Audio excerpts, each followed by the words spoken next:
কোনো থিয়েটার হলে অভিনয় করে না, কিন্তু আমি নায়িকা পেয়ে গেছি।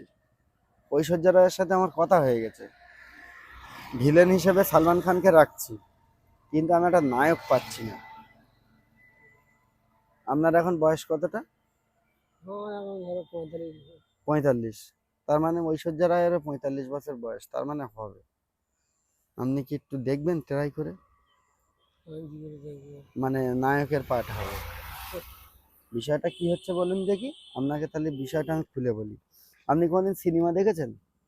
হ্যাঁ, প্রসেনজিৎ চক্রবর্তী, মিঠুন হ্যাঁ, হ্যাঁ, চক্রবর্তী, এদের বই দেখেছেন? হ্যাঁ। দেখেছেন তো? আমি ওই সব নায়ক নায়িকাদের নিচ্ছি না, আমি নিচ্ছি ঐশ্বর্যা রায় নায়িকা হিসেবে, আর ভিলেনকে নিচ্ছি সালমান খান হিসেবে। আমাদের যে বলিউডের যে হিরো, ওরা আর কি ভিলেন হিসেবে নিচ্ছি, কিন্তু আমি একটা নায়ক খুঁজে পাচ্ছি না। আপনি একটা কাজ কাজ করুন দেখি, চশমাটা একটু পরুন দেখি। ওই হালনা ভাড়া পাওয়া যায়। আপনি একটু চশমাটা পরুন না দেখি, ওইদিকে ওইদিকে ওইদিকে ফেরুন দেখি, দেখি কিরম লাগছে দেখি। একদম ফাটাফাটি লাগছে, আপনার দ্বারাই মনে হচ্ছে হবে। না, না, আপনি আপনি টুকটাক কোনোদিন অভিনয় করেছেন? হুম, না, আমি মনসার গানে যেতাম আগে। তাহলে তো হবে তো। মনসার গানে যেতেন? তাহলে তো হবে। তাহলে একটা কাজ করুন, এটা একটু পড়ুন, চশমাটা পড়ুন, আমি বলছি শুনুন, পড়ুন। আচ্ছা, ধরুন আপনি নায়ক, ঠিক আছে, আর আমি হচ্ছে সাইড নায়ক। আপনি আপনার নায়িকাকে নিয়ে ঘুরতে এসছেন, মানে ঐশ্বর্যা রায়কে নিয়ে ঘুরতে এসছেন, আমি নিয়ে চলে যাচ্ছি। আপনি যেরকম মনসার যাত্রা করতেন সেইভাবে একটু রিয়াকশন দেন দেখি, হালকা করে। না, আমার তো আর মনসা বলছি আগে করেছি। না না, আমার কথাটা শুনুন, চশমাটা আর একটু পড়ুন, আমার রিকোয়েস্টে পড়ুন, বলছি বিষয়টা খুলে বলি। হ্যাঁ, এবার ধরুন আপনার নায়িকাকে নিয়ে আমি চলে গেলাম, আপনি কি করবেন? বাইক নিয়ে যাবেন, না আমার পিছন পিছন ছুটে যাবেন লুঙ্গিটা তুলে নিয়ে?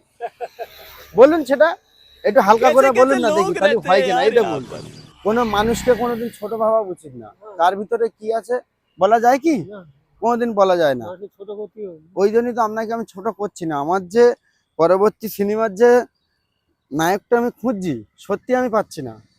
ওই পাশে কতগুলো আজ যাতায়াত এর করে। আপনি যদি বলেন, তাহলে আপনাকে আমি সত্যি নায়ক করে দেবো। না, লোক আজ আপনি এখন কাজ বাজ কি করেন? রাজমিস্ত্রি। তাহলে হবে তো।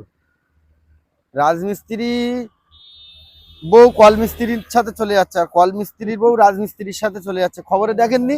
তাহলে ওরা যদি এইগুলো করতে পারে, তাহলে আপনি একটা সামান্য একটা বই করতে পারবেন না নায়ক হিসেবে?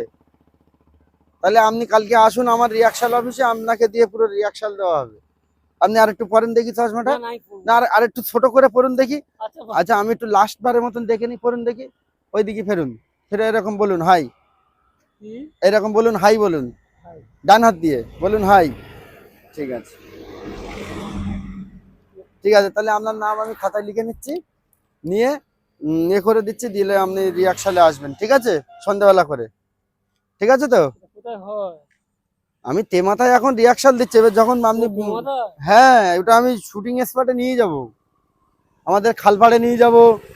তারপরে আপনার ওই যে এই যে এই যে এই যে এই যে এই যে বাদাটা, এই যে বাদাটা, এই যে ঝাউ বাগানটা, হ্যাঁ, এইখানটায় শুটিংটা করব, পুরো মধ্যিখানে। হয়তো দু চারটে চন্দ্রপড়া সাপ আছে থাকতে পারে, হ্যাঁ, এটা সে আমরা 20 পিস মেরে নেব। কিন্তু তাহলে কি আমি আপনার নাম লিখে নিচ্ছি, না, আসুন তাহলে। শ্বশুর আমি আমি বলি শুনুন না, আপনার বয়সেই তো দরকার, ঐশ্বর্যা রায়েরও তো বয়স হয়েছে, আপনার বয়সেরই দরকার। আপনি হয়তো ইয়ার কি ভাবছেন। আমি তোমার লোক দেবো দেখি ভালো। আরেকবার লাস্ট, এই তো, দেখি কিরম লাগছে দেখি, এরকম করেন দেখি, এরকম করেন, ঠিক আছে।